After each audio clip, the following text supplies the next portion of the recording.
En vous recentrant dans votre posture, ici et maintenant, par vous-même. Juste attentif aux sensations de contact avec le sol, avec la chaise.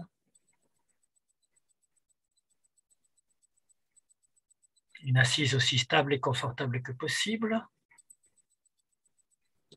Colonne vertébrale qui se redresse naturellement droite comme la tige d'une plante ou d'une fleur, dont votre tête serait la corolle et qui pousse vers le ciel.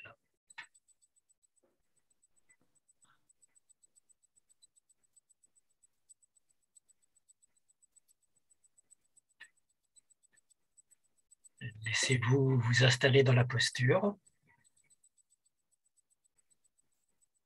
Vous déposez.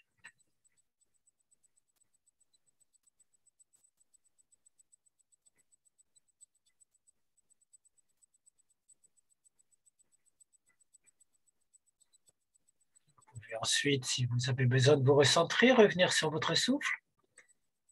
Chaque inspiration, chaque expiration.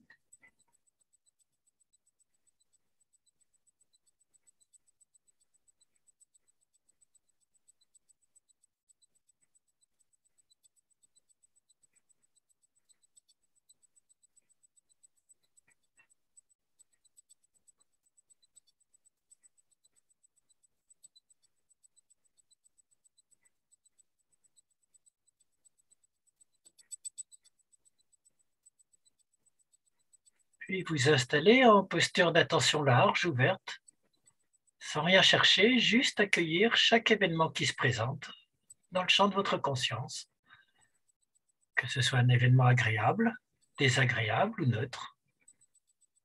C'est juste une manifestation de la vie, ici, maintenant, à accueillir comme elle est, sans rien mettre dessus, sans rien projeter, sans rien vouloir.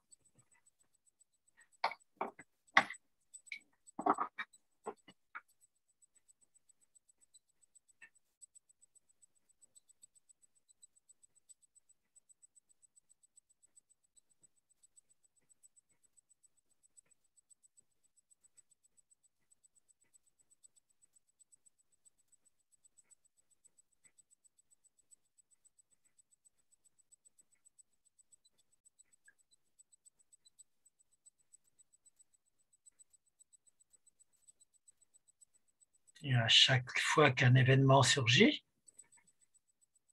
que vous sentez qu'il peut être agréable ou désagréable,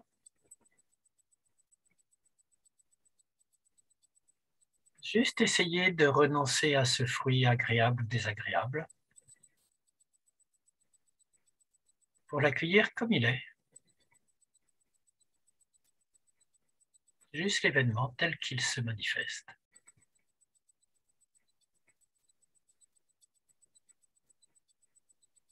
Sans rien en attendre.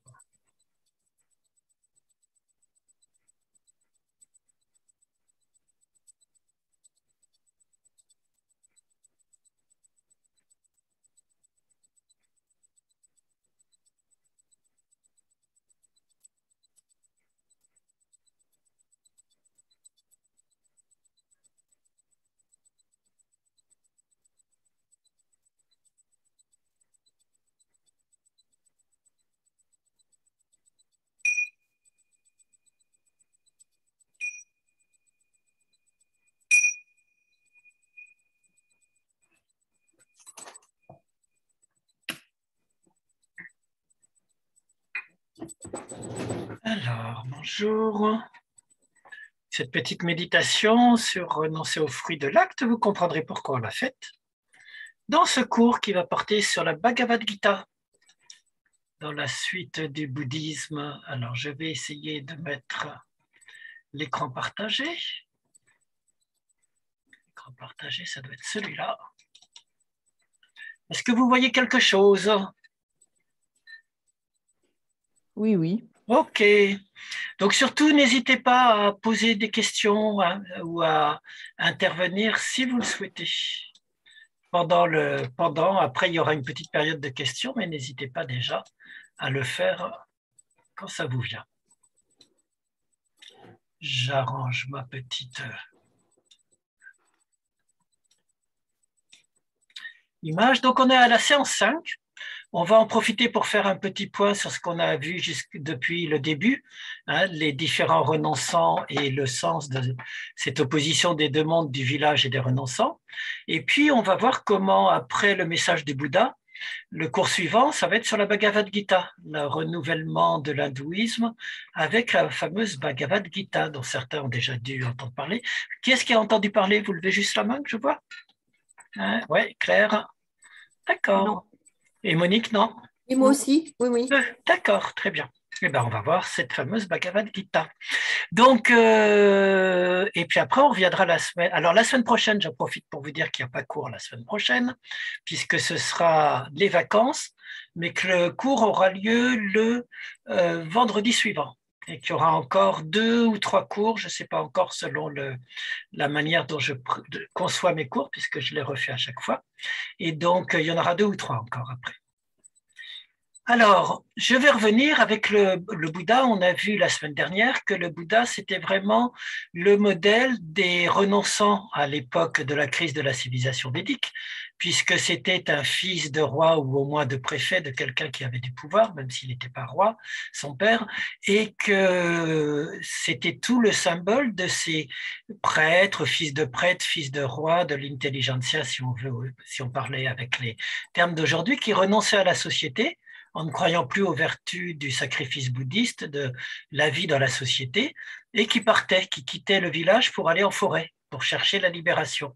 Donc je vais faire un petit point sur ce mouvement des renonçants qui va prendre énormément d'essor à l'époque du Bouddha, hein, et dont le Bouddha est un des symboles les plus accomplis. Donc, l'hindouisme, le bouddhisme, on l'a vu avec le jaïnisme, le samkhya, hein, qu'on avait vu dans les autres cours, naissent avec la crise du sacrifice védique et avec des renonçants qui remettent en cause de manière individualiste la vie en société. Tout cet idéal de vie qu'on avait vu dans les Védas, d'une jouissance de la vie en faisant des souhaits, des prières pour avoir plus de longévité, plus de succès dans ses affaires, etc. Avec les renonçants, c'est vraiment la recherche de libération radicale de ces souffrances et du cycle des réincarnations qui devient dominant à ce moment-là dans la religion. Alors pour vous donner une idée plus concrète, hein, de tout ça, effectivement, on voit de multiples mouvements maîtres et ascètes à l'époque du Bouddha qui aujourd'hui sont totalement oubliés, hein, dont on n'a plus de traces. C'est un peu comme les présocratiques, on en connaît que 5 et on n'a que quelques fragments alors qu'ils avaient beaucoup d'ouvrages. Donc, moi j'aime bien faire revivre un peu cette période. Cette période des renonçants, vous aviez par exemple ceux qu'on appelait des sramanas. C'était ceux qui faisaient des efforts, donc ceux qui faisaient des efforts ascétiques plus spécifiques. On a vu que l'un des maîtres du Bouddha, c'était un ascète extrême, c'est de là qu'il a, en y renonçant, il a thématisé la voie du milieu. On avait ce qu'on appelait des parivrajka, des ascètes qui, eux, étaient des errants, qui ne se réfugiaient pas dans la société, mais qui erraient sur les chemins en demandant leur obol. Les yogins, bien entendu, les yogins, c'était ceux qui pratiquaient essentiellement le yoga, du hatha yoga, etc. Beaucoup de magiciens à l'époque. Les métaphysiciens, c'est ceux qui, comme dans la lignée des Upanishads et du Samkhya, cherchaient à comprendre et à ce que simplement en comprenant par l'intellect ce qui n'allait pas, puissent se libérer. Les physiciens, on a vu que dans le bouddhisme ancien, il y a des explications du monde, hein, par les 5 agrégats, etc. Un peu comme les atomistes, Démocrite, etc. en Grèce, il y a des explications purement matérielles de la vie. Il y a aussi des matérialistes jouisseurs ou orgiaques qui vont prôner des orgies, la libération, un peu comme la libération sexuelle et tout.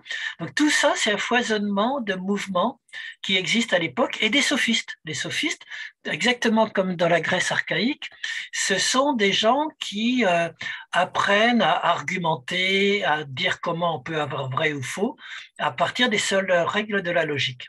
Et on a ce que j'aime bien aussi, des nihilistes sceptiques qui font beaucoup penser aux sceptiques grecs et à la fameuse suspension du jugement. qui fondent la pleine conscience et le bouddhisme, mais qu'on retrouve aussi à ce niveau-là.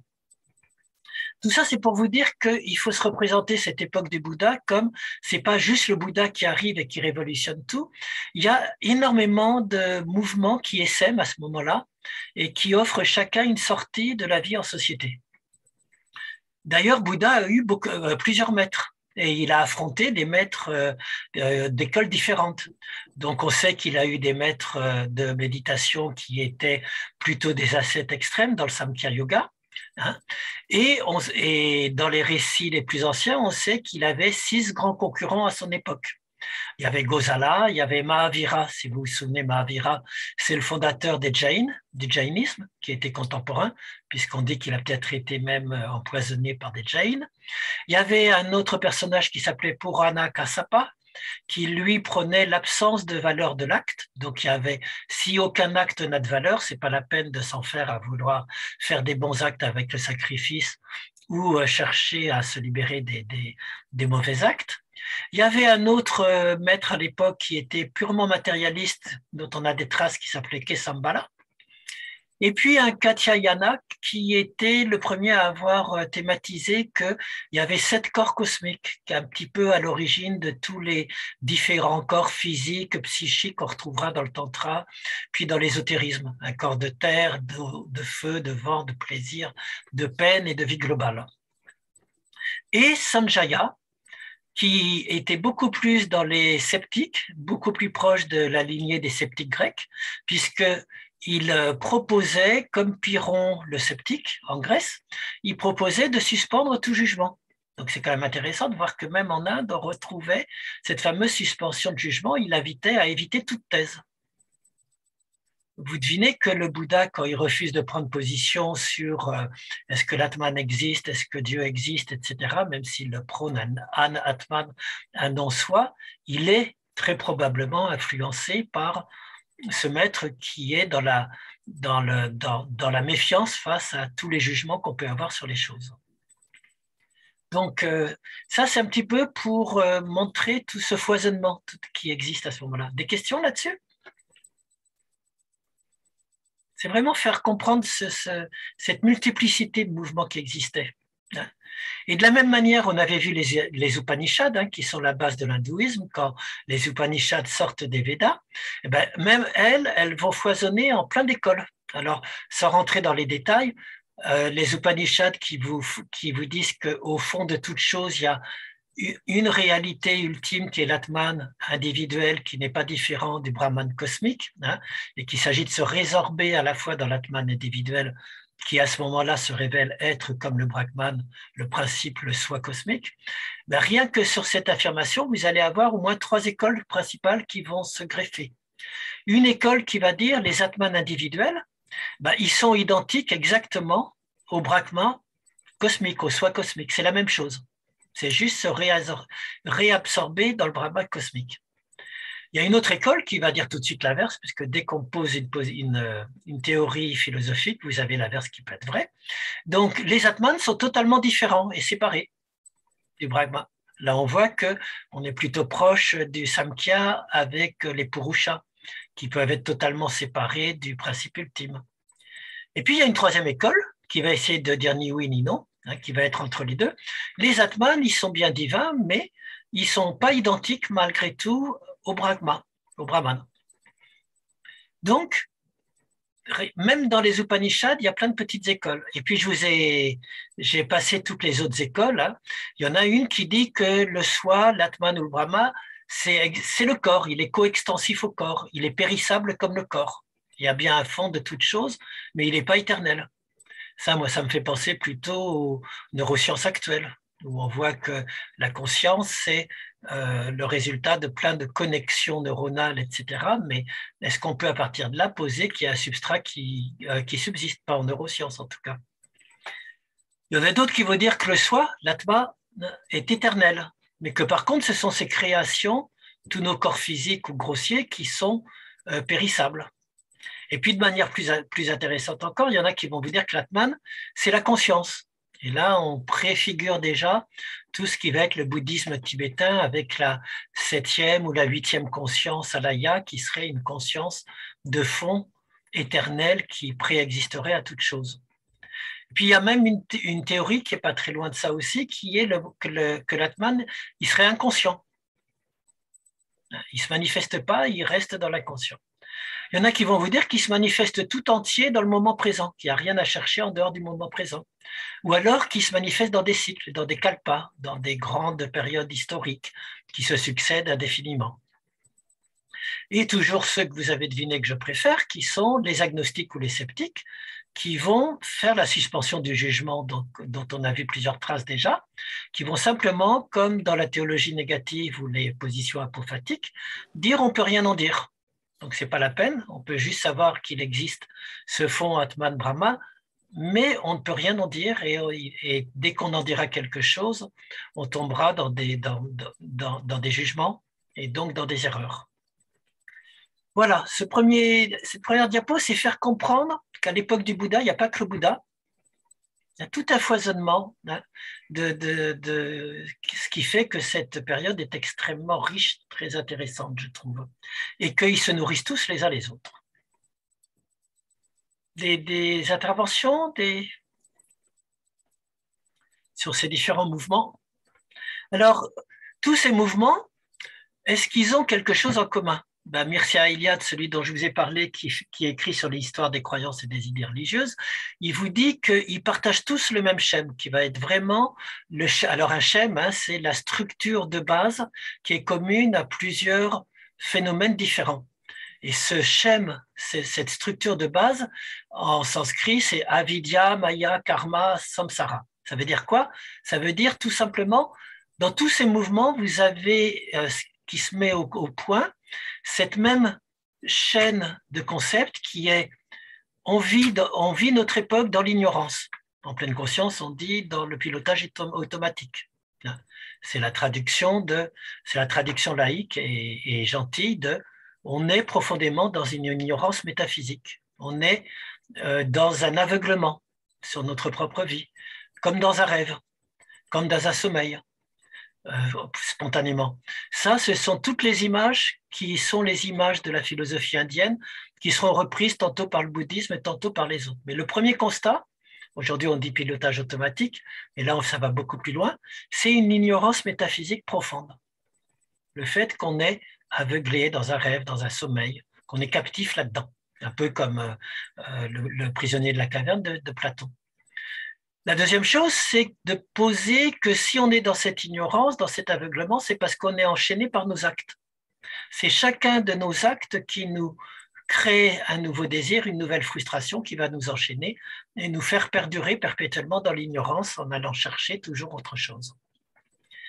D'où la troisième chose qui est le samsara. Donc l'enchaînement dans nos actes, c'est karma, bien entendu. Samsara, c'est le fait que du coup, on va passer la vie dans un cycle de souffrance et plus tard, si on croit en des renaissances, de renaissance perpétuelle.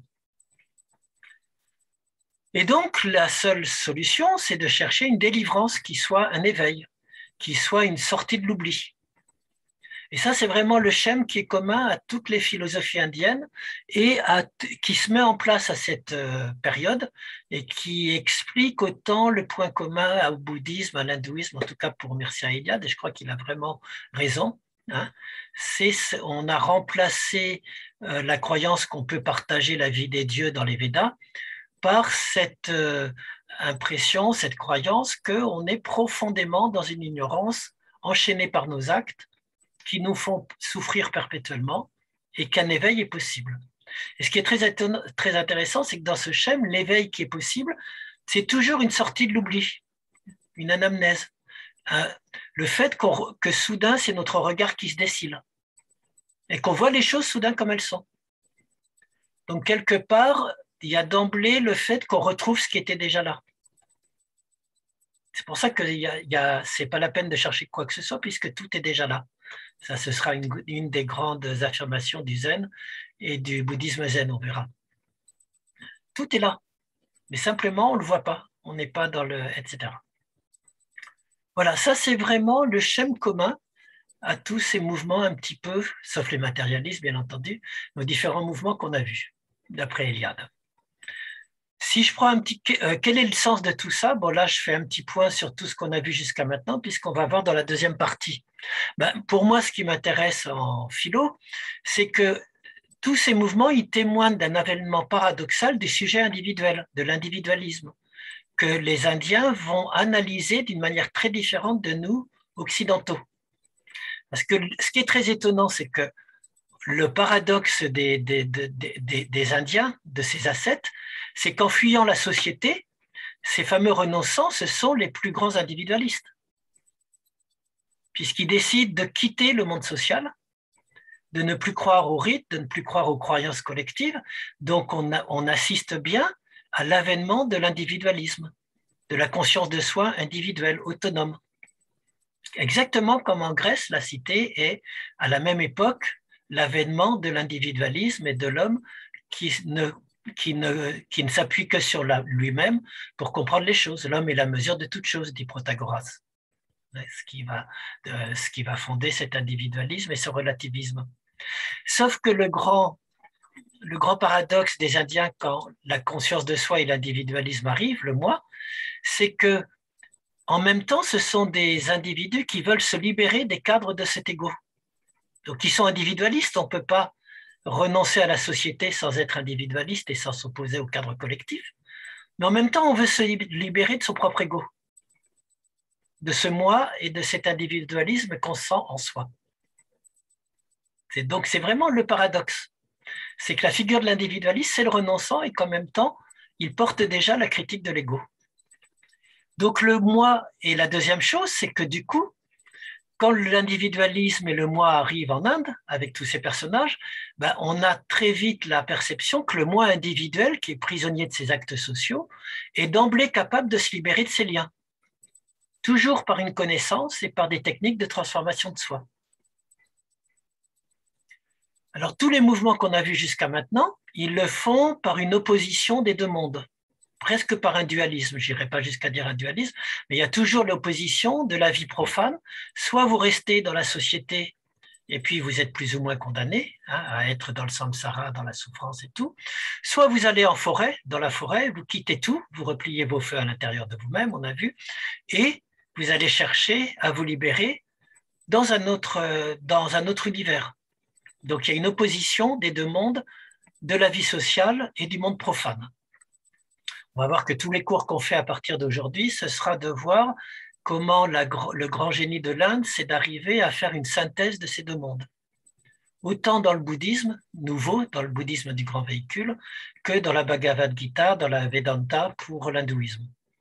Et tous les mouvements qu'on a vus jusqu'à maintenant, c'était une opposition radicale entre le monde social, qui est un monde dans lequel je me perds, et le monde de la délivrance, où je suis obligé de tout abandonner pour arriver à me purifier et à trouver le salut.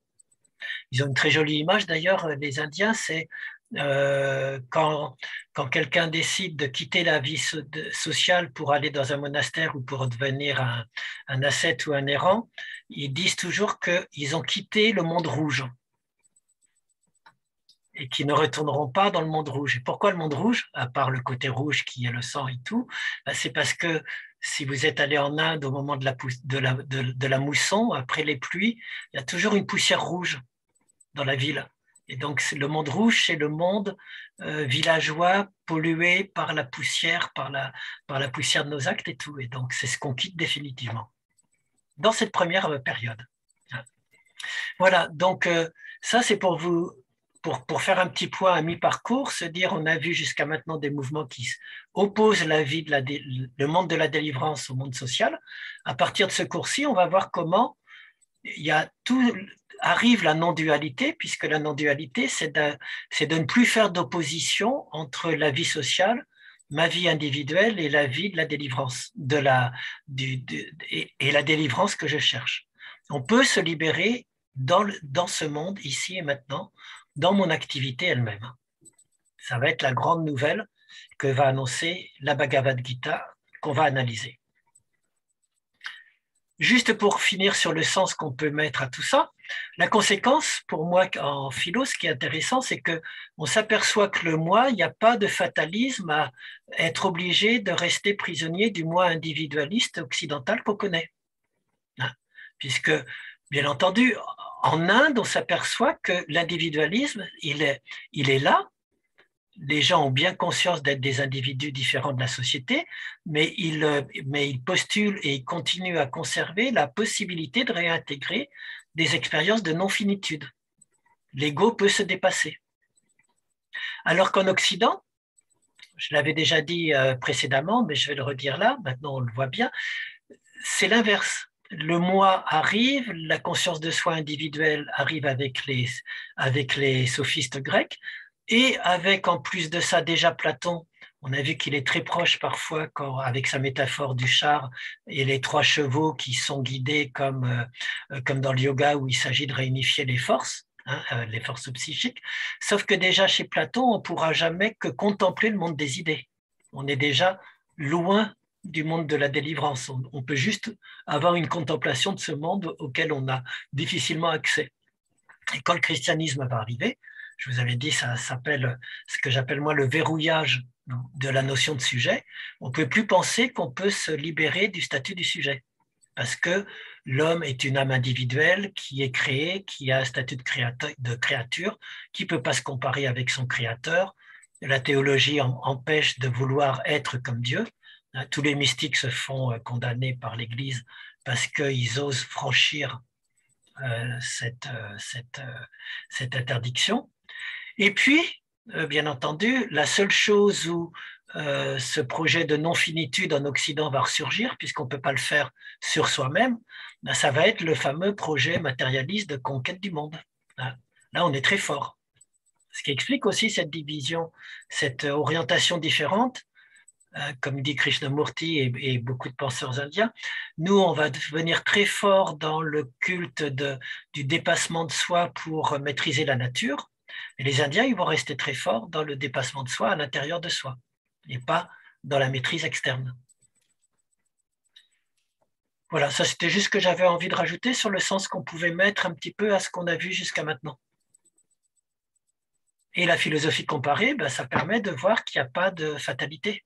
Il n'y a pas je pourrais vous faire tout un cours où on verrait que l'individualisme, on le voit aussi arriver dans les textes des sarcophages en Égypte.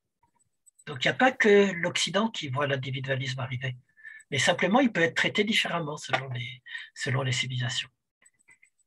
Donc ça, c'était faire un petit point sur les renoncants. Est-ce que vous avez un... Puis je vais revenir au Bouddha. Alors, oui, Claire, vas-y. Non?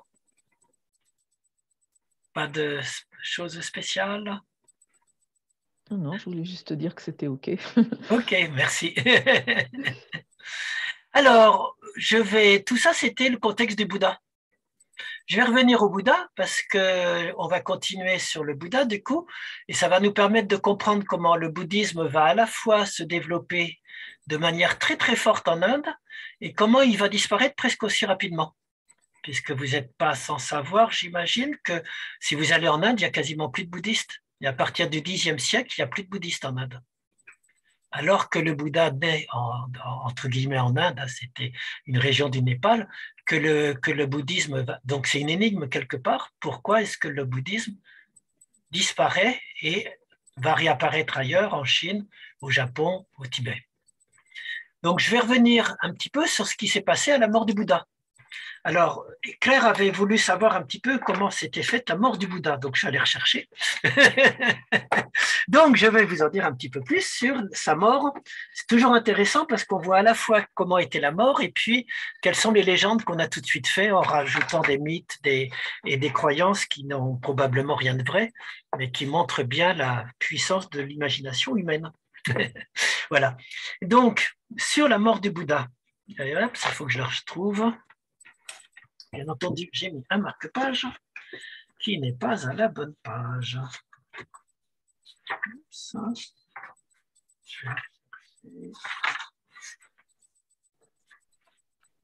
Il meurt en quelle année déjà? Alors, alors très exactement, je ne sais plus, c'est dans les 500 À et peu près, hein, oui, ouais, ouais. 500 et quelques. Alors, vous l'avez dans les premiers, vous savez, je vous l'ai mis dans les premiers, Oui, dans le slide sur les Bouddhas. Je suis très mauvais, moi, dans les dates. Technique de méditation, des sagesses. Hop. Je vais quand même vous lire la mort du Bouddha. C'est intéressant de voir tous les. Bon, je vais aller le rechercher. Dans ma table des matières.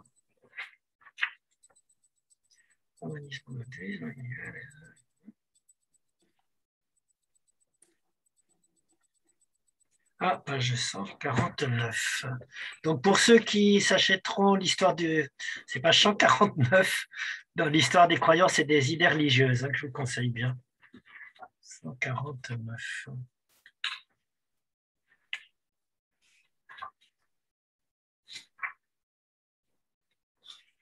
Le Bouddha entre. Donc, la mort du Bouddha, on dit que c'est le Bouddha qui rentre dans le parinirvana. Le nirvana, c'est quand il arrête d'alimenter perpétuellement le cycle des souffrances et puis de la soif. Mais il continue à vivre, le Bouddha. Il est dans le nirvana, mais il continue à vivre, il peut continuer à avoir des émotions. Un sage a des émotions. Hein, il est pas, il peut avoir des colères, il peut avoir des choses. Simplement, il n'alimente plus. Il n'est plus pris dans le cycle. L'image qui est très parlante pour comprendre ça, c'est l'image d'une roue de bicyclette, vous savez, qui tourne alimentée par une dynamo.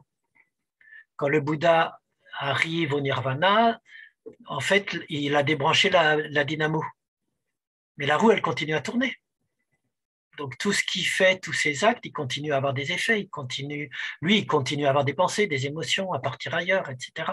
Simplement, il n'est plus à alimenter perpétuellement ce jeu, ou à être pris dans le jeu, ou à suivre tout ça. Et au moment où il meurt, c'est ce qu'on appelle le parinirvana, c'est le nirvana final. Hein, la roue s'arrête, il n'y a plus rien. Il n'y a plus de participation au jeu des apparences. Donc, en plus de ça, j'avais mis la page. Je suis vachement bien. J'avais marqué page 83 et je l'ai recherché. Donc, vous vous souvenez que le Bouddha était dans un dîner où il se régale de porc qui était probablement empoisonné par un jain. Il a une diarrhée sanglante, si vous voulez tout savoir. Exténué après, il repart pour essayer de retrouver une ville, la ville où il voulait aller. Exténué après une marche pénible, il se couche sur le côté droit. C'est pour ça que les Bouddhas, dans le parinirvana, vous les voyez toujours allongés et il se tient la tête avec une main juste avant de mourir définitivement. C'est la statue du parinirvana. Entre deux arbres, dans un bosquet, face à l'ouest, la jambe allongée sur la droite. Son principal disciple préféré, Ananda, éclate en sanglots. Et Bouddha lui dit, assez Ananda, cesse de t'affliger et de gémir. Comment admettre que ce qui est né ne meurt pas? C'est une chose absolument impossible. Puis, averti par Ananda, ses disciples arrivent en foule auprès du Bouddha. Il convertit encore un religieux, il enseigne encore sur la loi, sur le dharma, et il prononce ce qui serait ses dernières paroles. C'est à vous que je m'adresse, ô moine mendiant. Le fait de périr est la loi des choses, ne relâchez pas vos efforts.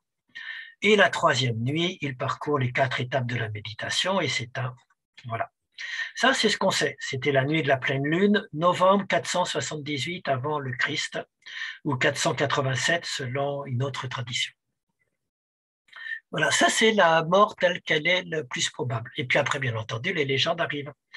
Comme pour contrebalancer une mort si humaine, dit d'ailleurs Mircea Eliade, les funérailles du Bouddha ont suscité de nombreuses légendes.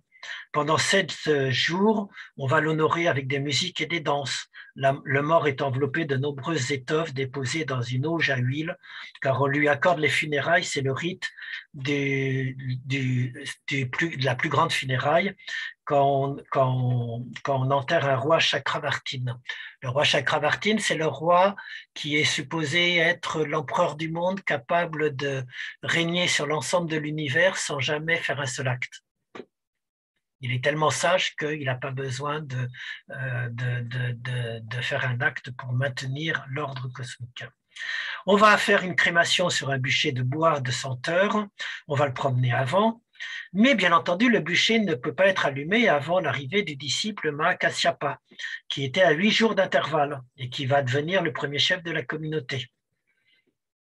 Du coup, les pieds du Bouddha sortent de leur cercueil pour que le grand disciple puisse les vénérer en les touchant de son front. Et puis, bien entendu, il faut toujours des miracles quand on est religieux. Le bûcher, alors, s'allume spontanément. Puisque le bienheureux est mort sur leur territoire, les ossements vont être emportés par tous ceux de la région. Mais les peuples voisins revendiquent leur part pour élever des stupas. Et c'est comme ça qu'on explique qu'on est plein d'ossements différents et qui ont été répartis en 8 lots et qui sont partis après dans le monde entier sur des reliques, etc. Voilà, comme ça tu vois, Claire, comment on arrive au petit, je ne sais plus comment on appelle ça, le reste là, qui est à Vincennes, qui est supposé être des ossements liés à la crémation des Bouddhas. Bon, c'était juste une petite parenthèse. Qu'est-ce qui se passe après? Pour vous dire qu'est-ce qui se passe après la mort du Bouddha, ben, il n'a pas nommé de successeur, comme je vous l'ai dit, donc il y a un genre de concile qui va se faire, qui se fait tout de suite après sa mort, enfin, qui se fait à la saison des pluies dans l'année qui suit sa mort. Le concile, plus ou moins une légende, on n'en saura jamais rien, il dure 7 mois dans une grotte. Et il va y avoir tout de suite des premières tensions entre Mahakasyapa, dont je vous ai parlé, qui est celui qui a le titre officiel, qui est rigide, et Ananda, qui est le serviteur du Bouddha, mais qui est interdit de concile parce qu'il n'était pas encore délivré. Il n'était pas arat. Arat, ça veut dire un méritant, celui qui a reçu l'éveil. Alors, qu'à cela ne tienne, Ananda, qui était le serviteur du Bouddha, part en forêt, et puis, bien entendu, il va avoir l'éveil, et il va du coup revenir avec un miracle pour montrer qu'il a eu l'éveil, et du coup, il va pouvoir participer au concile. Et dans la légende, c'est lui qui, étant donné que c'était le serviteur du Bouddha, c'était la mémoire de toutes les paroles du Bouddha. C'est lui qui va raconter tous les sutras du Bouddha, qui sont les sutras en pali, qui forment la première corbeille des enseignements du Bouddha. Donc, ce serait tout ce dont se souvenait son disciple le plus précieux, le plus proche, qui fait la première corbeille. La première corbeille, c'est tout bêtement parce que les textes, ils étaient comme sur des parchemins qui se dépliaient et on les mettait dans des corbeilles à la place de les mettre dans des bibliothèques. Donc, première corbeille, c'est les sutras en pali les plus anciens des paroles du Bouddha, dont les 4 fameuses nobles vérités. Il y a un autre disciple qui va faire exactement la même chose dans ce concile sur les règles qui avaient été données pour la vie dans le monastère et la vie entre moines, la discipline à garder entre moines. Et tout ça, ça va faire ce qu'on appelle le Vinaya, qui est la seconde corbeille. La seconde corbeille, c'est le panier, entre guillemets, la bibliothèque, de tous les textes qui concernent la discipline monastique. Voilà, donc je vous parle de ce premier concile parce que c'est de là qu'on voit première corbeille, deuxième corbeille, et comment les textes ont été transmis, oralement. Hein. Ils n'étaient pas transmis écrits, ils ont été transmis oralement. Mais pour la petite histoire, il y a quand même quelque chose qui est rassurant sur le fait qu'ils n'aient pas été enfin, qui sont proches de l'origine, ces textes, c'est qu'ils ont été transmis oralement, et ils vont être transmis oralement à la fois en Inde, quand ils seront mis par écrit vers le début de notre ère, donc 400 ans après, ils seront en sanskrit. Et ils vont être transmis oralement aussi à Ceylan, qui va être un des centres de diffusion du bouddhisme, où là, ils seront transcrits en pali. Et donc, on a 2 mouvements qui ont recueilli des textes oraux, qui les ont mis autour de notre ère en texte, enfin, qui ont recueilli l'enseignement oral, donc qui l'ont retranscrit en écriture sanskrit ou pali, adapté. Et ce qui est très intéressant et surprenant, c'est qu'alors que les aires géographiques étaient très différentes, ça dit quasiment la même chose à quelques toutes petites nuances sur les textes les plus anciens. Comme quoi la tradition orale pouvait quand même être très fidèle à ce niveau-là. Voilà. Ça, c'est pour le premier concile. Après, il y aura un deuxième concile. Ouais, vas-y, Claire. Ça donne quelque chose de volumineux, là, cette transcription? Non, ben les sutras, ils ne sont pas très volumineux, hein, mais il y en a beaucoup. Puisqu'en fait, les enseignements du Bouddha, c'était toujours des enseignements ad hominem comme Socrate. C'était jamais un livre ou un discours sur quelque chose. C'était toujours quelqu'un qui lui posait une question, sauf le discours des quatre, mais même le discours des quatre nobles vérités, c'est pas un livre en soi, il s'adresse à ses quatre disciples, c'est son premier discours quand il sort de l'éveil. Donc à chaque fois, c'est ad hominem, effectivement. Donc les sutras, ils sont jamais très longs, mais il y en a beaucoup, effectivement. Alors, ça, c'est le premier concile. Après, on rentre dans l'histoire du petit véhicule. Le petit véhicule, c'est... Alors, le petit véhicule, tout de suite que je vous explique, c'est un mot qui n'est pas reconnu par les bouddhistes qui appartiennent à tous ces mouvements. Le petit véhicule, c'est le mot qui a été pris par les gens du grand véhicule qu'on verra la semaine prochaine, après le début de notre ère, au 1er siècle après notre ère. Quand le bouddhisme est réformé en faisant le grand véhicule, ils vont dévaloriser en quelque sorte tous ceux qui les ont précédés en disant que c'était les tenants du petit véhicule. Mais ce n'est pas un mot de l'époque. Pourquoi petit véhicule, grand véhicule? C'est tout bête. Hein, c'est que les bouddhistes jusqu'au grand véhicule, jusqu'à notre ère, donc de moins 500 à 0, grosso modo, ils vont chercher une délivrance individuelle. Hein, on est moine, on quitte la société et on cherche par la méditation, par des efforts à atteindre le nirvana, à se libérer. Ce n'est que la semaine prochaine, on verra dans le bouddhisme, du grand véhicule qu'on va chercher à libérer tous les autres et tout. Donc, si je cherche à libérer tous les autres, je suis dans un grand véhicule, tout le monde va être libéré. Hein, avec les bodhisattvas, c'est ce qu'on verra la semaine prochaine. Non, dans 2 semaines. Par comparaison, tous ceux qui cherchaient une délivrance individuelle, on va dire qu'ils étaient égoïstes et qu'ils étaient juste sur un tout petit véhicule. Voilà, c'est comme ça que Hinayana, c'est petit véhicule. Mahayana, Maha, ça veut dire grand, c'est grand véhicule. C'est un texte, c'est une appellation polémique, mais qui est restée dans l'histoire. Donc là, ce que je vais vous montrer aujourd'hui dans cette diapo, c'est le nombre de mouvements. On a vu que les mouvements, ils essaimaient partout à cette époque. Mais dans le bouddhisme aussi, entre moins 500, moins 400, la mort du Bouddha, et notre ère, il va y avoir plein de mouvements. Hein, dont on a peu de connaissances, mais c'est pareil, il y a un foisonnement incroyable de mouvements dont je vais vous parler très brièvement. Donc, premier concile, on a vu les tensions qui existent entre la rigidité dogmatique, Mahakasyapa, et Ananda, qui était simplement beaucoup plus dans la bienveillance, l'intuition, etc. Le deuxième concile, il va avoir lieu par la suite, et c'est là qu'il y a la première scission, avec 2 mouvements différents du petit véhicule. Alors, je vais passer rapidement, mais autant que vous le sachiez si vous en entendez parler un jour. Il y a 2 grandes écoles. Il y a les Stavira, ça veut dire les doyens, tout simplement. Donc, les doyens, c'est ceux qui disent, moi, je reste simplement aux paroles authentiques du Bouddha qu'il a dit. Bon, ils amènent quand même des innovations que le Bouddha n'a jamais dit, puisqu'ils vont penser que s'il y a des réincarnations, il existe une continuité de la personne. Pugdala, ça s'appelle en sanskrit, la continuité de la personne à travers les transmigrations. On a vu que dans les vrais textes du Bouddha, il n'y a personne qui transmigre. Hein.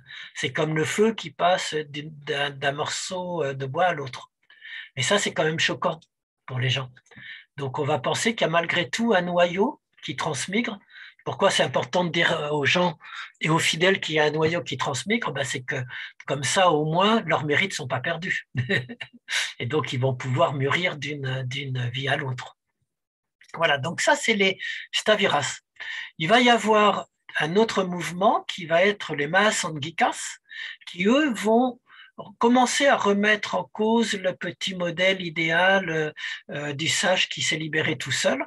Et donc, ils vont dire, alors Mahasanghika, ça vient tout bêtement du nom du fondateur de cet ordre-là, qui est Mahadeva. Et donc, il va dire, un arhat, en fait, il ne s'est pas libéré forcément, comme je vous disais, le Bouddha, il peut avoir des émotions, des sensations physiques, des colères, des tristesses, etc. La différence, c'est juste qu'il ne se fait pas embarquer par. Il va dire, un arhat, il peut avoir des doutes. Il peut ne pas comprendre, et puis il peut être aidé par les autres. On voit déjà poindre le fameux bodhisattva. Il peut même être aidé par les paroles des autres, par des paroles qu'il va réciter. On voit poindre les mantras des Tibétains. Donc il est plus souple Plus tard, et ils critiqueront la prétention qu'on les arrête à se délivrer tout seuls, en disant, si vous cherchez à vous délivrer tout seul, c'est que vous avez encore une trace d'ego. Et oui, c'est le paradoxe. Hein. Si je cherche à me libérer, c'est que mon ego, il est là puisqu'il veut se libérer. Donc ça, c'est vraiment le paradoxe de celui qui cherche la libération, c'est qu'il a un ego qui veut se libérer de l'ego et que ce n'est pas possible sans la force de l'ego, qui veut retourner contre lui-même. D'où l'idée de renoncer à la délivrance pour le salut des autres.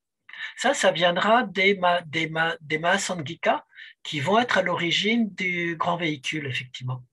En disant, donc c'est un petit calcul très amusant, c'est si quand je cherche ma délivrance individuelle, en fait, je ne fais que cultiver mon ego, puisque je veux me délivrer moi. Finalement, je vais renoncer à me délivrer. Je remets ma délivrance à plus tard pour que tout le monde soit délivré avant moi. Donc c'est très altruiste, c'est superbe, c'est Mathieu Ricard, c'est tout ce qu'on voit sur l'altruisme. Mais le petit calcul amusant derrière, c'est si je fais ça, je vais être libéré de mon ego. Donc l'air de rien, c'est une manière, en abandonnant le fait d'avoir une délivrance individuelle, c'est une manière d'obtenir l'éveil, même si j'y renonce. Voilà. Bon, ça c'est le deuxième concile pour vous dire si vous entendez parler de ces deux écoles. Ça aura des conséquences pratiques dans la méditation. Les premiers, c'est ceux qui vont chercher simplement une délivrance individuelle. Vous vous retirez dans un monastère et vous cherchez simplement par votre effort à vous délivrer. Les seconds, c'est ceux qui sont à l'origine du Mahayana, qui vont chercher, comme Mathieu Ricard, comme les Tibétains, comme certains mouvements zen et tout, comme des méditants de pleine conscience qui vont mettre les œuvres auprès des autres en premier. Vous cherchez à grandir spirituellement par vos actions dans la société en même temps, en vous mettant au service des autres. Donc ça a l'air très théorique, mais ce n'est pas théorique, ça a des conséquences pratiques très, très concrètes sur la manière dont on peut chercher la délivrance. Troisième concile, c'est le concile d'Ashoka. Ashoka, je vais vous en parler tout de suite après, et on va avoir une nouvelle scission avec deux nouveaux mouvements. Les Staviras qu'on a vus avant, ils vont connaître une scission avec des gens qui vont partir de chez eux, qu'on va appeler les Sarvastivadins, qui disent, eux, que tout existe. Autant le passé que le présent que le futur. Le passé, ce n'est pas un présent qui n'existe plus, le futur, ce n'est pas un présent qui n'existe pas. Tout ça, ça existe simultanément. Et donc, ils dérivent des Staviras et ils vont vous dire si tout existe, c'est que tout se réduit à des atomes ultimes ou des points instants de conscience. Et en fait, tout se réduit à des points instants qui apparaissent, qui disparaissent aussitôt. Et c'est leur fulguration qui engendre le karma et l'illusion que les choses ont une entité stable. Mais en fait, tout est profondément instable, mais il y a quand même comme des points atomes. C'est un petit peu de l'atomisme de Démocrite descendu au niveau de la conscience. Donc on pense qu'il existe des petits points ultimes. Voilà, donc ça c'est les 4 grands mouvements du petit véhicule, si vous en entendez parler. Voilà, qu'est-ce qu'il existe d'autre d'important à savoir sur le petit véhicule? C'est le moment où on va avoir une grande innovation qui va avoir beaucoup de conséquences, c'est la fondation des monastères. Je vous avais dit, je crois, la semaine dernière, que le Bouddha, il était sur la route les 3/4 du temps avec les moines qu'il suivait. Et c'était uniquement pendant la période des pluies qu'il se retirait dans un monastère pendant 3 mois. D'où la fameuse tradition de se retirer 3 mois dans les mouvements bouddhistes. On a gardé la tradition parce que c'est pour faire des méditations plus profondes. Mais là-bas, c'est juste qu'il y avait la mousson, qu'on ne pouvait pas faire autrement. Voilà, pour revenir à des explications concrètes. Donc, il y a un moment où les monastères vont être là, comme les monastères chrétiens, pour accueillir toute l'année des moines. Et ça va changer des choses, bien entendu. Parce que chaque monastère va avoir son recueil de textes sacrés, va développer ses propres écoles, ses propres commentaires sur les textes sacrés. Et tout ça, ça va constituer ce qu'on appelle, certains d'entre vous en ont entendu parler, la fameuse Abhidharma. L'Abhidharma, c'est ce qui va devenir très vite une scolastique. C'est-à-dire que ce sont des systèmes dans lesquels chaque monastère ou chaque mouvement va développer sa propre psychologie, sa propre physique, ses propres enseignements, ses propres commentaires sur les textes sacrés. Et c'est comme la scolastique chrétienne. Hein. La scolastique chrétienne, on appelle ça la scolastique, c'est au moment où les universités arrivent, saint Thomas d'Aquin, etc., vers le Xe, XIIe siècle, eh bien, on a les textes d'Aristote qui servent de base pour philosopher, et puis on prend le syllogisme aristotélicien pour en faire un système, et puis tout passer à la moulinette du syllogisme pour trouver la vérité. Donc ça devient scolastique. À la base, c'est l'école, c'est une école. Mais quand on parle de scolastique, c'est quand une école se rigidifie et puis va tout transformer enfin, va avoir tendance, plus exactement, à transformer en un système un peu clos. Donc l'Abhidharma, alors pour des bouddhistes bien entendu très croyants, c'est des textes sacrés qui sont des réflexions sur le dharma. C'est le sens ultime du dharma. Mais très souvent, c'est vraiment un aspect beaucoup plus scolastique que les textes du Bouddha, qui sont des textes de thérapeutique et de comment faire avec la souffrance, quoi. Voilà. Alors, pour vous donner des exemples de la scolastique, vous souvenez que pour Bouddha, il n'y a pas de soi. Tout est conditionné, tout est un jeu impermanent de conditions perpétuelles. Ben ça défrise quand même les bouddhistes quelque part, hein, qu'on puisse s'arrêter sur rien. Donc on va se dire, qu'est-ce qui est inconditionné? Ah ben alors attention, ce qu'a dit le Bouddha, les 4 nobles vérités, son discours, il est inconditionné. Alors hop, on réintègre un inconditionné. Et puis le nirvana, ben, lui aussi, il est inconditionné. C'est une forme d'absolu. Et puis l'espace, on peut le délimiter nulle part. Tiens, c'est le 3e inconditionné.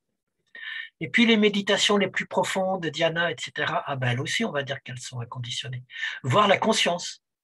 Et chez les tibétains, elle deviendra inconditionnée. Vous voyez comment on peut faire de la scolastique partout. À la base, il y a simplement, tout est en interrelation, conditionné, change perpétuellement, il n'y a pas de soi. Puis après, on va essayer de se dire, oui, mais attends, quand même, qu'est-ce qui peut échapper au non, au conditionné, ben, le non conditionné, où est-ce que je peux le retrouver, etc. Bon, c'est juste un exemple. Après, dans la scolastique, on va inventer des tas de nouvelles choses qu'on verra dans le Mahayana, dans le grand véhicule. Pour l'école Lokotara, qui est la 5e du petit véhicule dont je ne vous ai pas parlé, c'est quand même choquant de dire que Bouddha est un être humain, comme je vous l'ai dit. Donc en fait, Bouddha, c'est un dieu, il est divin, il vit au ciel. Et il s'est incarné en Shakyamuni. C'est d'eux que ça vient. C'est du Lokotara que ça vient. En fait, dans les textes du Bouddha, Bouddha n'a jamais dit qu'il était Dieu, qu'il était divin ou qu'il vivait au ciel. C'est juste quand on se dit non, c'est choquant, comme c'est choquant qu'il n'y ait rien d'inconditionné, eh ben on va dire donc il existe au ciel et puis il s'est incarné ponctuellement dans le personnage qu'on appelle Shakyamuni, l'ascète des Shakyas. Et c'est ce qu'on appelle Bouddha. Mais donc, si je me dis qu'il s'est incarné en Shakyamuni, ben, il y avait des Bouddhas avant. Et puis il y aura des Bouddhas plus tard, ce sera les Bodhisattvas, etc. C'est comme ça qu'on va tous mettre en branle petit à petit la religion populaire des Bodhisattvas. Donc les monastères, ils ont tout ce rôle. Ça, c'est juste pour montrer comment petit à petit tout va se transformer pour créer un nouveau bouddhisme au tournant de notre ère. Il y a 2 autres grandes influences, j'aime bien toujours remettre le contexte historique, qui vont être importantes dans l'histoire du bouddhisme et de l'Inde. Le premier, c'est l'influence de la Grèce. Vous vous souvenez qu'Alexandre le Grand, il conquiert l'Inde, il vient jusqu'en Inde. Et Alexandre le Grand en Inde, il rencontre des bouddhistes, des hindouistes, etc., puisqu'il avait avec lui des philosophes. Il va y avoir un petit royaume du Gandhara, qui est le royaume où apparaît pour la première fois sous l'influence des Grecs des représentations du Bouddha sous forme humaine. Puisqu'avant ça, le Bouddha, c'était simplement une roue, la roue de la loi, ou les empreintes d'un pied qui montraient la voie à suivre. Il n'y avait pas de représentation anthropomorphique du Bouddha. Et c'est notamment avec l'influence des Grecs, dans le royaume de Gandhara, qu'on va avoir des statues et des représentations de statues du Bouddha avec le fameux visage souriant du Bouddha. Si ça vous intéresse, le Gandhara, pour moi, c'est l'art le plus beau des Bouddhas. C'est parce qu'il est très influencé par l'art grec. Et vous avez les drapés grecs, vous avez le sourire très fin, très intériorisé du Bouddha, beaucoup plus que dans les autres écoles de sculpture, je trouve. Et les plus beaux sont au musée Guimet, où ils ont une vingtaine de Bouddhas du Gandhara qui sont absolument superbes. Donc c'est de là que viennent les représentations de statues humaines de Bouddha. Deuxième grand événement historique, c'est Ashoka, moins 274, moins 236. C'est le premier empereur qui se convertit au bouddhisme. Alors pourquoi il se convertit au bouddhisme, ce brave empereur? Parce qu'il avait tué trop de gens. Alors Ashoka, c'est quand même celui qui a unifié l'Inde. Avant, l'Inde, c'était plein de petits royaumes. Et au prix de quand même 100 000 morts et 150 000 prisonniers, il fait la guerre à tous ses voisins et c'est le premier qui fonde un empire qui a une taille assez proche, elle n'allait pas jusqu'au sud de l'Inde, mais qui est assez proche de l'Inde actuelle. Donc un territoire énorme. Et c'est la première unification de l'Inde. Bon, mais il se dit, j'ai quand même tué 250 000 morts, les gens qui parlent de leur réincarnation, ça doit un peu l'embêter. Et puis en plus, il y avait quand même un autre truc embêtant, c'est qu'il était arrivé au pouvoir en tuant son frère qui aurait dû avoir le pouvoir à sa place. Donc, il a un drame de conscience, le brave Ashoka, et il se convertit au bouddhisme. Et c'est grâce à lui que le bouddhisme va se répandre dans toute l'Inde, qu'il va envoyer des missionnaires amener le bouddhisme à Ceylan, qui va être l'un des foyers qui après développera fera venir le bouddhisme en Chine, et qui va envoyer aussi que le bouddhisme va se développer au Cachemire. Le Cachemire, vous savez, c'est la région dans les contreforts de l'Himalaya qui sont proches de la Chine. Il va se développer en Iran, et puis on reverra ça plus tard la semaine prochaine, et d'Iran, il va aller en Chine également, ce bouddhisme, par la route de la soie, puisque la barrière de l'Himalaya est trop dure à franchir à cette époque. Donc il a une importance énorme dans la diffusion du bouddhisme et dans le fait qu'il va se répandre énormément dans toute l'Inde, et y compris à Ceylan, et y compris au Cachemire jusqu'en Iran. Qu'est-ce qui va se passer après? Et ça arrive à la dernière partie de mon cours. Après Ashoka, toute cette ethos, alors quand on parle d'éthos, c'est dans le sens du sociologue Max Weber, c'est-à-dire c'est un système de valeurs globales auquel on peut réduire entre guillemets une doctrine.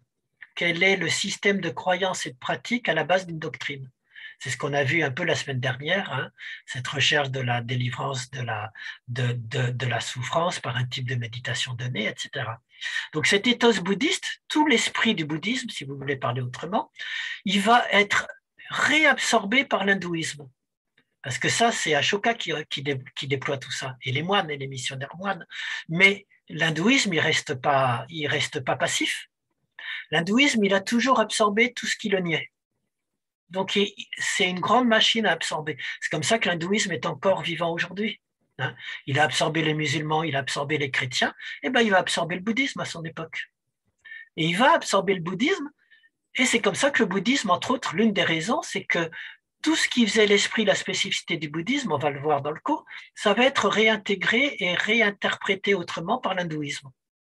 Et à partir de là, il n'y a plus besoin d'être bouddhiste. On peut rester hindouiste et reprendre les mêmes croyances et le même socle de valeurs qu'avait le bouddhisme. C'est ce qu'on va voir maintenant. Alors, il y a deux raisons dans la disparition du bouddhisme. Il y a d'une part celle-là, c'est-à-dire que la Bhagavad Gita et l'hindouisme nouveau va proposer une voie beaucoup plus attrayante que celle du bouddhisme, puisqu'on réintègre tout le folklore des dieux et tout. La deuxième raison qu'il faut quand même dire, c'est qu'au 8e siècle, donc le bouddhisme va beaucoup diminuer, mais au 8e siècle, 9e siècle, quand les musulmans vont envahir le Cachemire, c'est eux qui vont finir d'achever le bouddhisme, au sens propre du terme, puisqu'ils vont être massacrés, interdits. Les musulmans vont admettre les religions hindoues, mais s'il y a une chose qu'ils vont tuer jusqu'au bout, c'est les athées.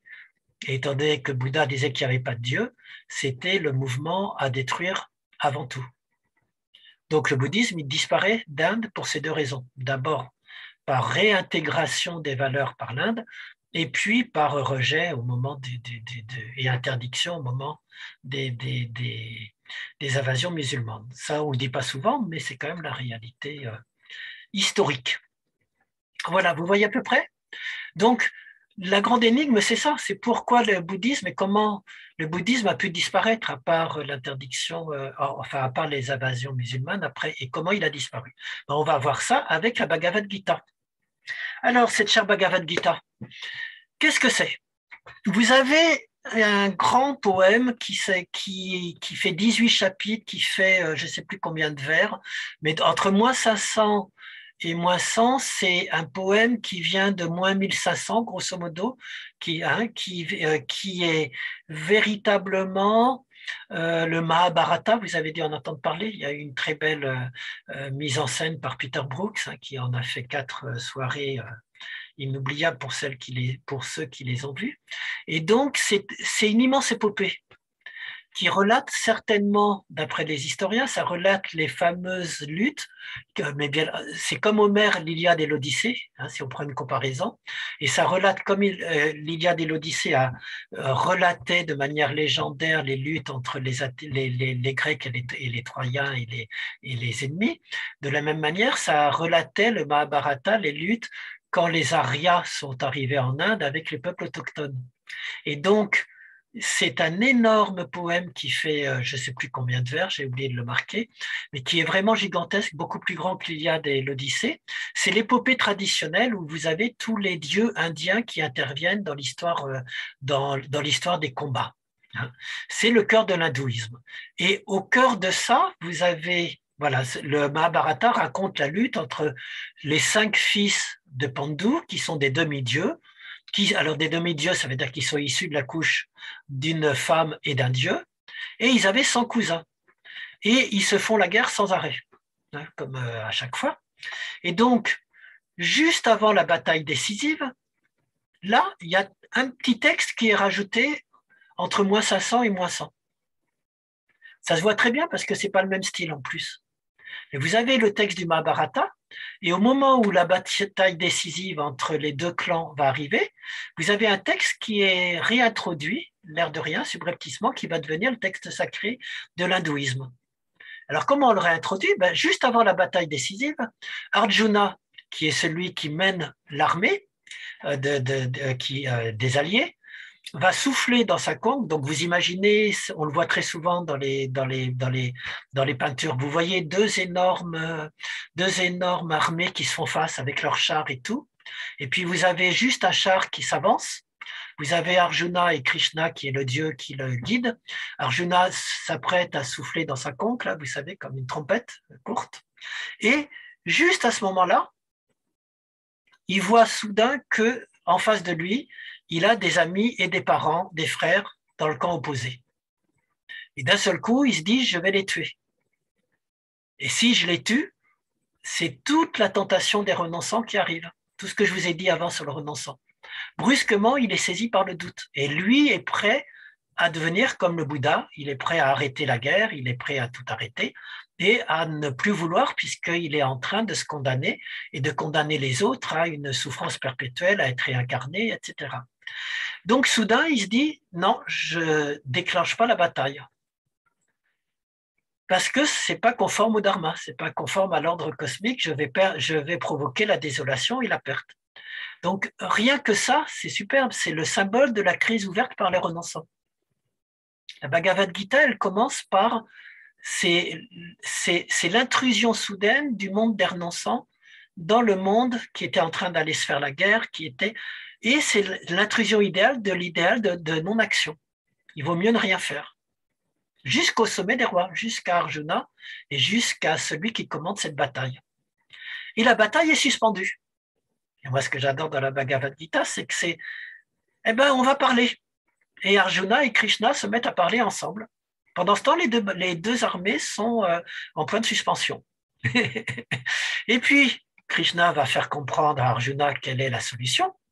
Et une fois qu'Arjuna va avoir la solution qu'on va analyser ensemble, ça y est, c'est bon.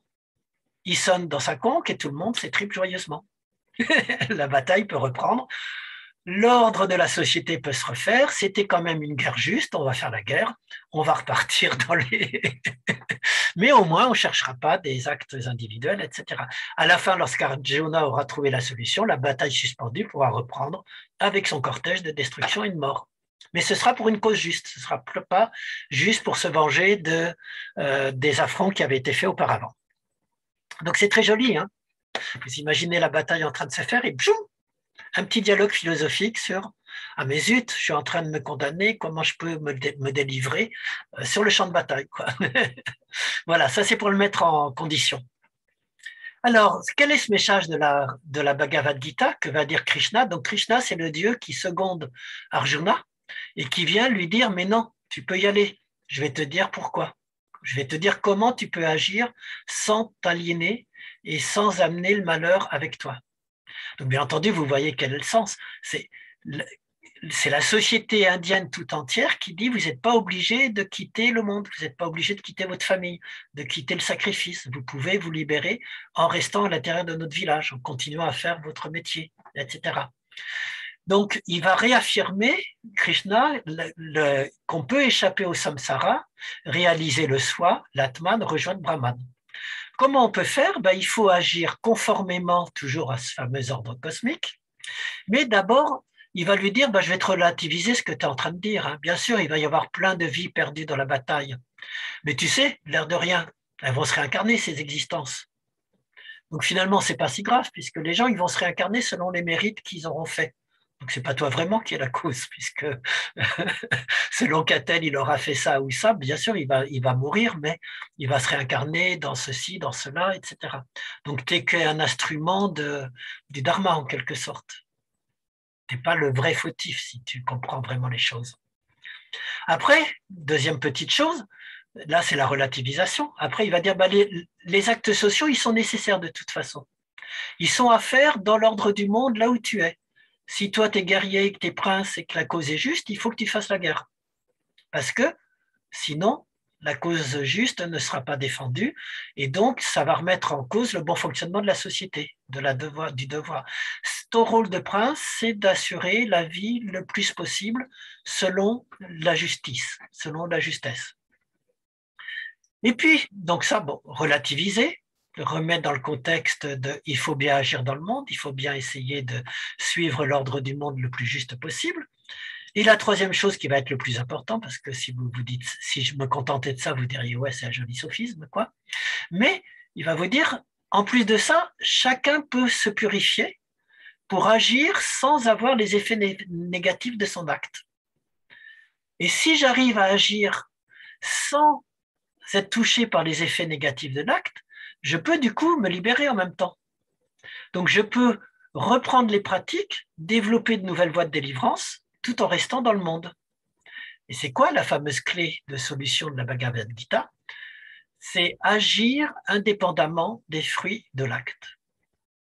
Vous pouvez agir si vous renoncez aux fruits de l'acte, si vous ne cherchez pas un acte égoïste. Alors, ça a l'air très simple comme ça, hein, mais agir indépendamment des fruits de l'acte, quand l'acte il me donne des choses négatives, des effets désagréables, je me dis à la rigueur, il suffit d'être un peu stoïcien, j'abandonne, c'est bon, tant pis, c'est pas grave, j'ai fait ce qu'il fallait.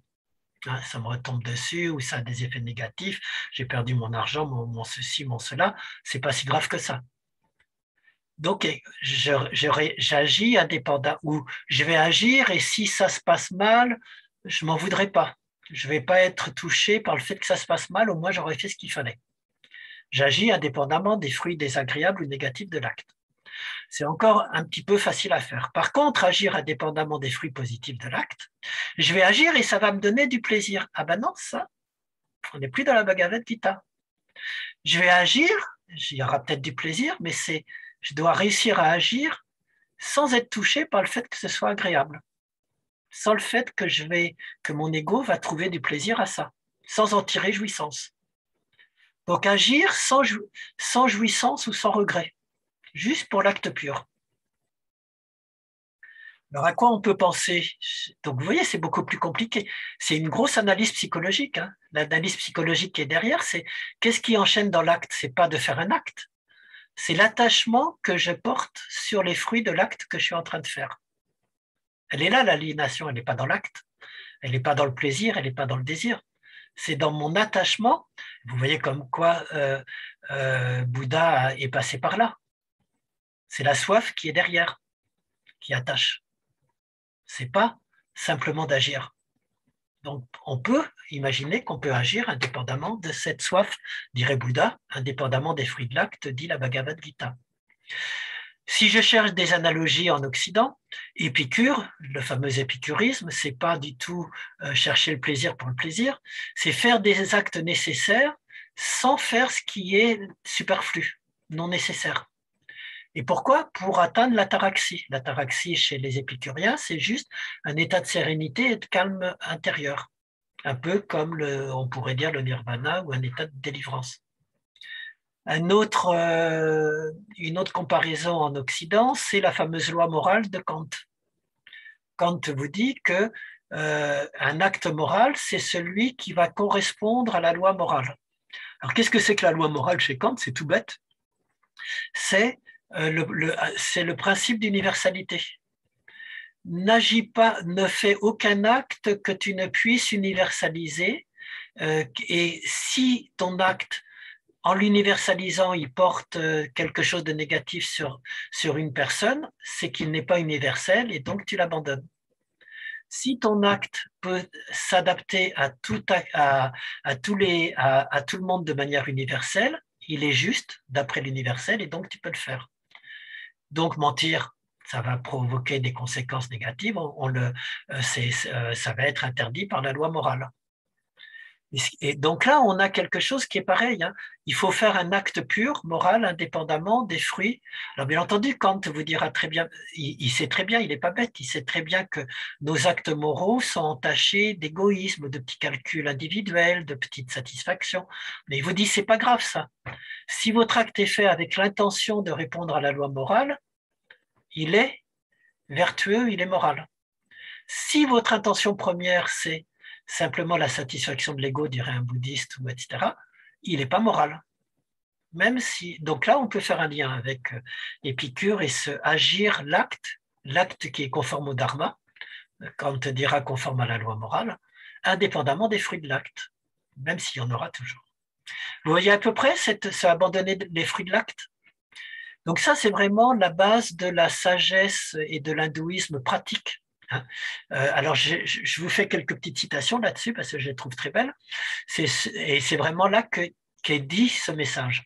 Arjuna, j'aspire à connaître le but du renoncement, ô toi au bras puissant, et aussi le but du renonçant, puisqu'il est tenté par le but du renonçant. Et Krishna lui répond, la réponse est abandonner les fruits de tout acte, le triple fruit des actes désirables, non désirables, ou dans lesquels il y a à la fois du désirable et du non désirable. Voilà ce qu'entendent les mots par ce mot renoncement. On voit bien que c'est plus renoncer à la société, c'est plus renoncer à votre famille, c'est plus renoncer à votre métier, c'est plus renoncer au sacrifice, c'est renoncer à l'intérieur même de votre psychologie à ce qui vous attache dans les actes. Donc on a une intériorisation, c'est ce qu'on appelle l'intériorisation du sacrifice et du renoncement. C'est plus la peine de renoncer en faisant une offrande au Dieu ou quoi que ce soit, c'est renoncer à ce qui chez vous attache aux fruits.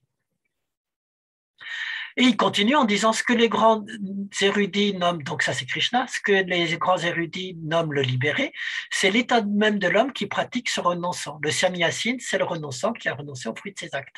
Vous avez des mouvements dans lesquels ils appellent leur renonçant des sannyasines. Osho, qui était un personnage sulfureux, tous ses fidèles, ils les appellent des sannyasines. On ne doit nullement renoncer aux actes de sacrifice, d'austérité et de charité, il faut les accomplir. On voit bien la société qui revient avec son message triomphant. C'est pas la peine de renoncer au sacrifice, c'est pas la peine de renoncer à la charité, il y en a besoin pour que la société fonctionne. Donc faites-les, faites des sacrifices, faites des austérités, des prières, des ascèses, de la charité, ça va vous sanctifier les grandes âmes. Par contre, tous ces actes que les renonçants qui partent en forêt disent qu'ils sont inutiles, il faut les accomplir sans en attendre quoi que ce soit, sans en attendre aucun fruit, seulement par sens du devoir. C'est là que moi je trouve que Kant est très proche. Juste pour répondre au dharma, à l'ordre du monde, à l'ordre cosmique. C'est nécessaire pour que la société fonctionne, pour que la transmission se fasse aux enfants, etc., etc. Mais en retirant tout attachement égotique au fruit de mon acte. Vous voyez un peu plus clairement ? Donc c'est tout un programme et c'est pas fini. Parce que la voix de la Bhagavad Gita, elle va vous dire, c'est bien joli tout ça, mais comment je peux le mettre en œuvre? Et la Bhagavad Gita, elle va vous dire qu'il y a un triple yoga pour faire ça. Donc il y a 3 voies de yoga qui sont complémentaires dans la Bhagavad Gita, qui vont vous faciliter ce renoncement au fruit de l'acte. Je vous le dis en 2 mots, et puis après je vais les développer, il y a le karma yoga, la bhakti yoga, le jnana yoga. Le karma yoga, c'est le yoga de l'action. C'est tout bête. À chaque fois que vous allez faire une action, essayez de savoir qu'est-ce que vous recherchez dedans et renoncer aux fruits personnels de votre action. Déjà dans la motivation. Posez votre acte en ayant purifié déjà quand vous allez faire cet acte tout ce que vous en attendez de personnel, de plaisant ou de déplaisant. Et essayez de juste faire l'acte dans votre motivation par rapport au fait que c'est un acte juste qui doit être fait dans l'ordre du monde, dans l'ordre de la vie. Et après, vous allez forcément avoir des fruits. Ça marche pas. Il y a du plaisir, il y a du déplaisir. Faites un yoga qui consiste à renoncer à vous attacher à ce plaisir ou à ce déplaisir. J'ai du plaisir, c'est génial, je suis grand, qu'est-ce que j'ai eu raison, j'ai bien fait de faire ça, je le mérite. Tout ça,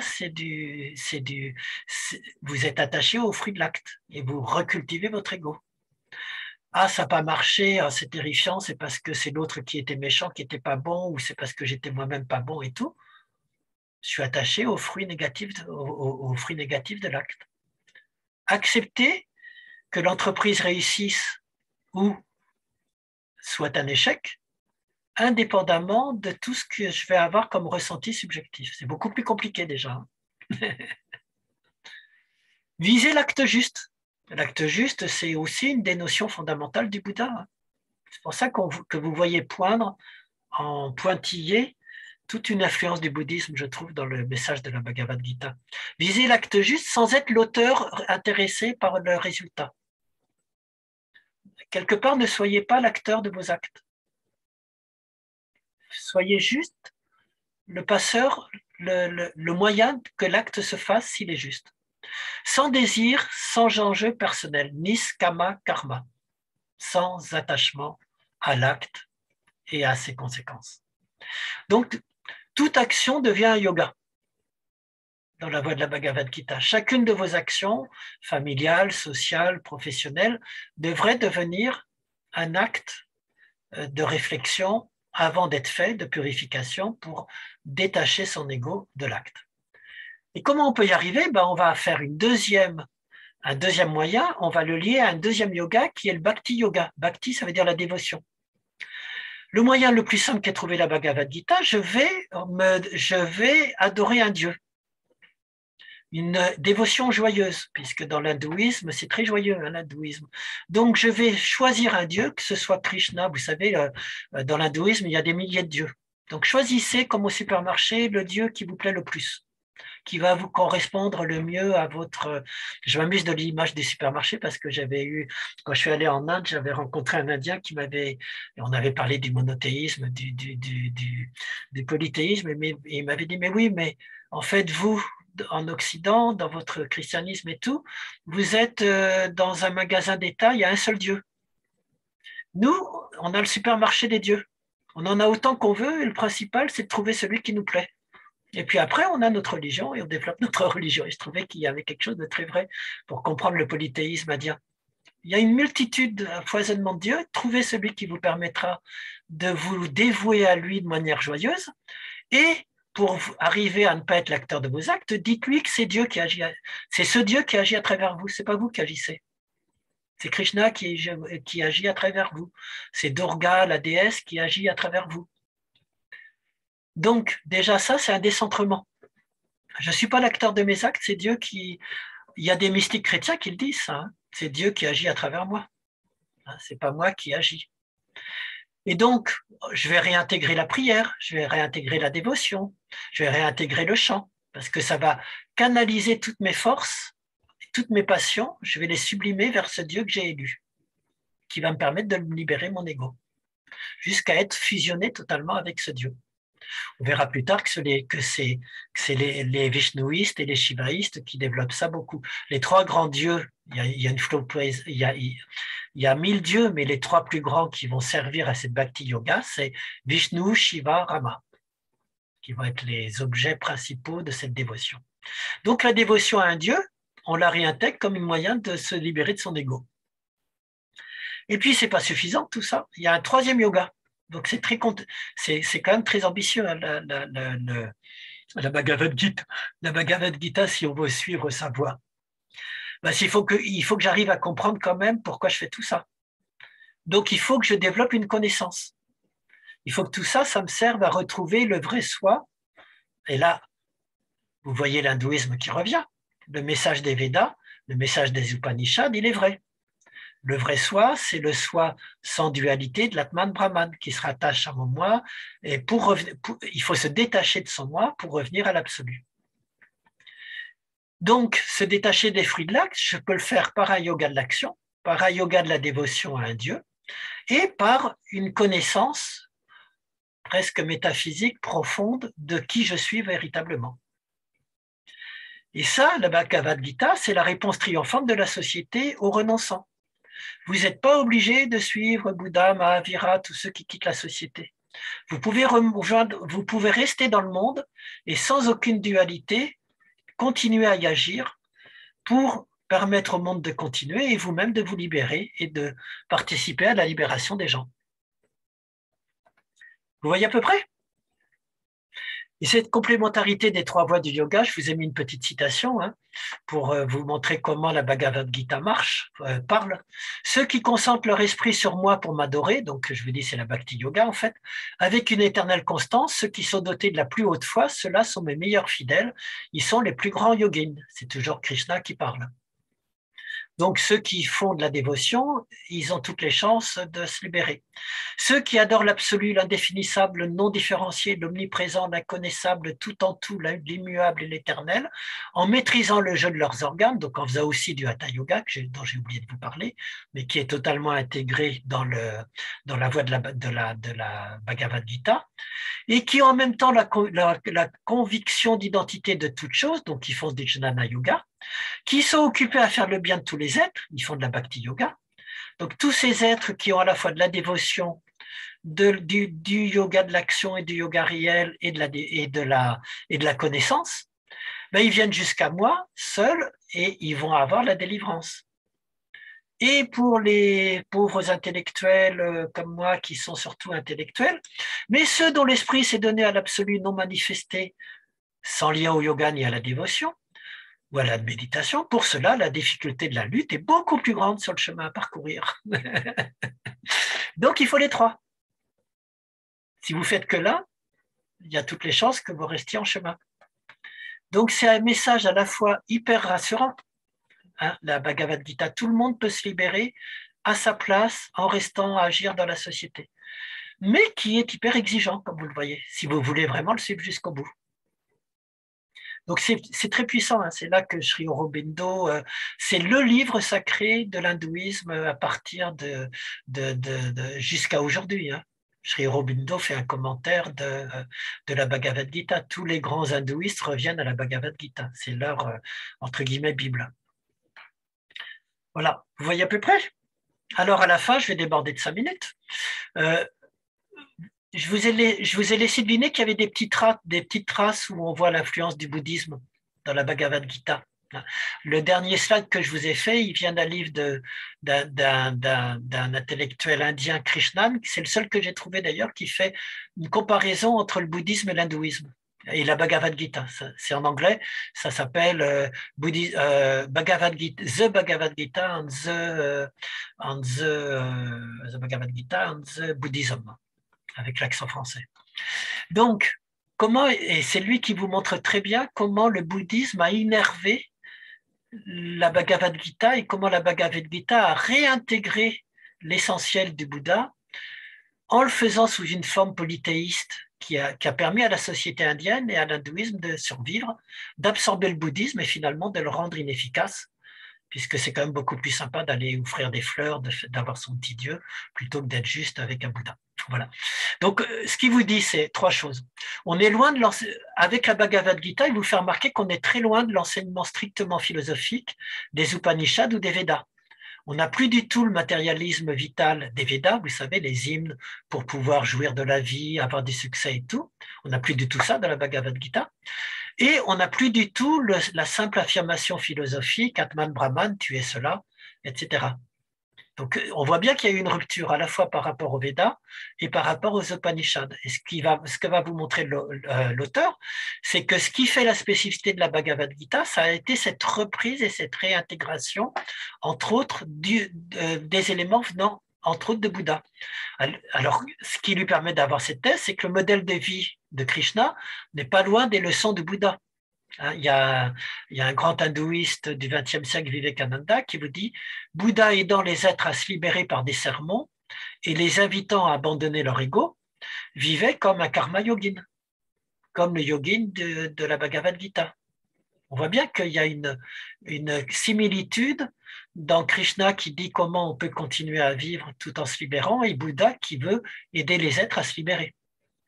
Si on va plus loin, tous les deux montrent comment on peut se libérer par son seul effort personnel, par une transformation de soi sans faire appel à quelque chose de transcendant et en dédiant leur vie au bien-être de tout le monde, en voulant le bien collectif, ce qu'on n'avait jamais vu jusqu'à maintenant, qui sera reprise dans le grand véhicule qu'on verra. Il va plus loin en vous disant, finalement, le non-égo dans l'action, renoncer aux fruits de l'acte, c'est le non-égo dans l'action. Quelque part, c'est la retranscription exacte du non-soi, du Bouddha, à réaliser dans la méditation et dans la vie concrète. C'est le même message de non-soi, il n'y a pas d'ego, il n'y a pas de soi. Faites les actes indépendamment de tout ego, de tout soi, etc. Donc, toujours dans ces points de convergence, où on voit des traces du bouddhisme, je les avais fait petit à petit, le renoncement interne aux fruits positifs ou négatifs de l'acte, mais ça je vous l'ai dit, le fameux niskama karma, c'est le renoncement à la soif d'être au Tana de Bouddha, qui mine toutes nos actions. La vision commune, c'est dans la Bhagavad Gita, c'est de favoriser l'harmonie selon l'ordre cosmique du monde. Chez Bouddha, c'est favoriser l'ordre du Dharma, qui est aussi un ordre cosmique, et il faut retrouver l'attitude juste par rapport à cet ordre juste. Donc on voit très bien que ça a été totalement, que tout ce qu'amenait le Bouddha qui commençait à se réimplanter, à prendre sa place, pour vous montrer l'importance du bouddhisme en Inde à cette époque, ceux qui sont allés en Inde, qui connaissaient l'Aura Ajanta, vous aviez un énorme site avec plein de grottes qui étaient des monastères, comme une cité de temples, etc., sauf que c'était des monastères.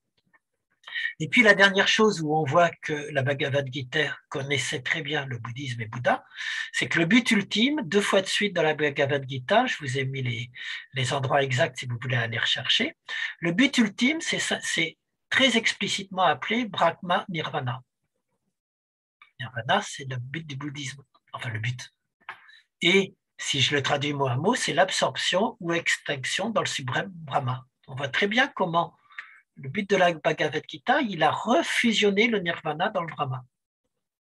Ce que vous cherchez dans le bouddhisme, vous pouvez le faire chez nous, avec tous les actes de la vie quotidienne, en restant dans le monde, et juste avec cette triple discipline. Conclusion, la Bhagavad Gita, elle reprend, là où elle est en rupture par rapport à l'hindouisme ancien, elle reprend l'abandon des sacrifices sanglants, il n'y a plus de sacrifices sanglants nécessaires, elle reprend le message non violent du Bouddha, elle reprend toute l'éthique du bouddhisme qui n'est nulle part présente dans les Upanishads. Les Upanishads n'ont pas d'éthique, les Védas n'ont pas d'éthique, l'hindouisme ancien n'a pas d'éthique, c'est juste comment faire des sacrifices pour faire fonctionner le monde. Mais il n'y a pas une éthique réelle profonde. Or, le Bouddha, souvenez-vous de la voie à 8 branches, ça repose profondément sur une éthique dans la vie quotidienne. Et la Bhagavad Gita, ce n'est qu'une leçon d'éthique dans la vie quotidienne par rapport à ses actes. Donc c'est là que c'est vraiment une reprise, une retranscription dans les cadres hindous du message bouddhiste. Et la dernière chose, c'est ce fameux souhait d'un salut pour tout le monde. Le principal, c'est que les actes servent au salut de tout le monde. comme Bouddha dit que son enseignement doit servir à libérer tous les êtres. Voilà, donc ayant absorbé le message du Bouddha dans son cadre religion, l'hindouisme n'en a plus besoin, propose sa solution de substitution plus facile, plus tentante, avec ses dieux foisonnants. Et on comprend comment ça a pu réintégrer, c'est vraiment un génie de réabsorption, l'hindouisme. Il fera pareil avec les musulmans, hein. Il va les réintégrer, les chrétiens, il va les réintégrer. Les premiers missionnaires qui arrivent en Inde, ils demandent de construire un temple pour le Christ et pour Dieu, et on les amène dans un temple et on leur dit, ben voilà, regardez, là, il y a une niche vide, vous avez qu'à mettre votre Dieu là. Ben, c'est pas gênant, on va le mettre en plus. Ah, mais non, nous, il lui faut une seule église. Ben non, il est parmi les autres, il n'y a pas de souci. Voilà, ça c'est l'esprit hindouiste. C'est toujours réintégrer tout ce qui est ni, tout ce qui est différent. Ce n'est qu'une forme parmi les autres. Voilà, j'espère avoir fait sentir un petit peu ce que c'est que cet hindouisme et ce texte de la Bhagavad Gita. Des questions, des réponses? Des questions, des réponses. Oui, des réponses, et puis j'aurai des questions si vous voulez. Des commentaires, Ceux qui connaissaient la Bhagavad Gita, il y en avait deux? Moi, j'ai acheté le livre, j'ai commencé à lire, mais c'était assez abscons, hein. Donc, je vais reprendre ce que voilà, avec ça, tu vas voir comment le... Oui, parce que c'est tout un raisonnement qui se construit petit à petit, tu vois, c'est le message. J'ai vu, justement. Voilà, c'est Krishna qui va amener des messages successifs jusqu'à ce que finalement Arjuna soit convaincu. Et Monique? Laquelle? Celle qui connaissait un petit peu, mais les deux. Et Anne, si vous avez des commentaires, n'hésitez pas. Ils n'ont pas mis leur micro. Comment? Ouais, mettez le micro si vous voulez parler.